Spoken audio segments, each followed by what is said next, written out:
નમસ્કાર દર્શક મિત્રો, આપ જોઈ રહ્યા છો તહેલકા ન્યૂઝ। તો ચાલો જોઈએ આગળના સમાચારો।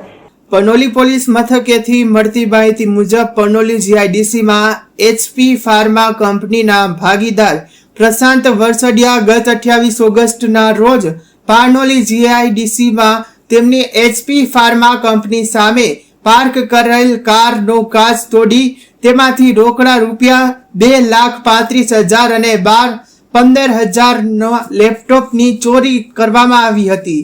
તેમજ પાનોલી જીઆઈડીસીમાં હાઈકલ કંપની સામે ભરૂચ ખાતે રહેતા ચંદ્રેશ મિસ્ત્રીએ પાર્ક કરેલ કારનો કાચ તોડી તેમાંથી 1,35,000 લેપટોપ, 12,000 હાર્ડ ડિસ્ક અને પેનડ્રાઈવની ચોરી કરી હતી।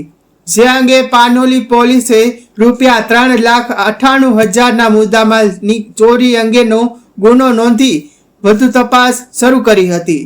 આ ગુનામાં પાનોલી પોલીસે ટેકનિકલ અને હ્યુમન સોર્સની મદદથી તપાસ શરૂ કરતા હાલ સંજાણી ગામના શિવશક્તિ એપાર્ટમેન્ટમાં રહેતી અને મૂળ મહારાષ્ટ્રના નંદુરબાર જિલ્લાના નવાપુર તાલુકાના વાકીપાડા ગામની મયા બાલુ નાયડુ અને પૂજા રજની નાયડુની ધરપકડ કરી હતી।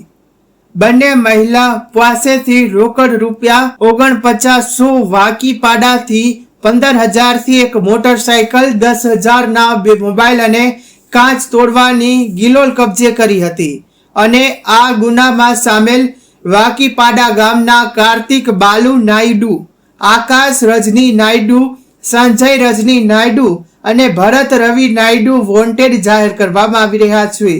તેઓને ઝડપી પાડી ચક્રો ગતિમાન કર્યા હતા।